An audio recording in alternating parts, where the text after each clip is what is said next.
Today we're going to be making chocolate cookies. These don't use any eggs, which is really convenient in case you don't have any around, but they're super easy to whip together.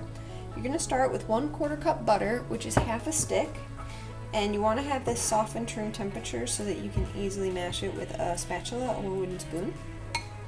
You're going to add to that 3/4 cup of white granulated sugar. Alright, 2 tablespoons of olive oil,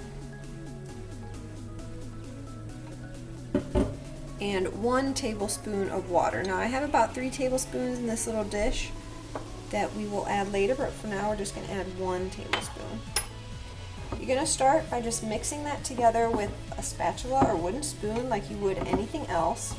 So once this comes together with the spatula, I'm going to switch to a fork. But you just want to use this kind of motion like you're whisking or whipping eggs, and you just want to keep doing this until things are completely combined and it looks a little bit lighter and whippier than it does now. Alright, so I've switched back to the spatula now because the butter and sugar mixture is much lighter and creamier. It's also fluffier. You can see it takes up a lot more volume in the bowl. So now we're just going to add the remaining 2 tablespoons of water. And we're just going to mix that to combine. Alright, once the water and butter mixture is fully combined, we're just going to set that aside for right now. In a smaller bowl, you're going to want to mix together 1 cup of all-purpose flour, 1/3 cup cocoa powder. I have 1/2 teaspoon baking soda and 1/4 teaspoon salt. And you just want to combine those. You can sift them together if your cocoa powder has a lot of lumps in it, but I just use a wooden spoon to mix it. Alright, you can see that the flour and cocoa are pretty well combined. So now we're going to slowly add our flour cocoa mixture to the butter sugar mixture. You want to do just a little bit at a time, 1/3 to 1/2.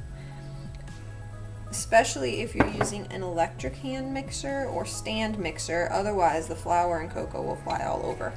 So you just want to mix to combine and then add the rest and combine that as well. Alright, we have finished mixing our cookie dough, and it is a little bit of a drier cookie dough, so don't be worried about that. That's how it should look.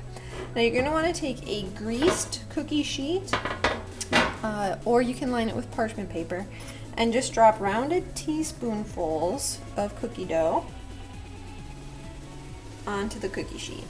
You want to have them far enough apart so if they spread a little bit, they don't run into each other. Once you have all the cookie dough placed on the baking sheet, you'll want to stick it in a 400-degree oven for about 10 minutes. Alright, it's been about 10 minutes and our cookies are done. You'll see that they're a little puffy when they first come out of the oven, but they will flatten as they cool, and they're nice and set and crinkly on top, so you'll want to wait a few minutes before moving them to a cooling rack to finish cooling. Alright, our cookies are moved to a wire rack to finish cooling, although they're nice and warm now and will be great with some ice cold milk. They're a perfect snack or dessert after a long day of adventuring.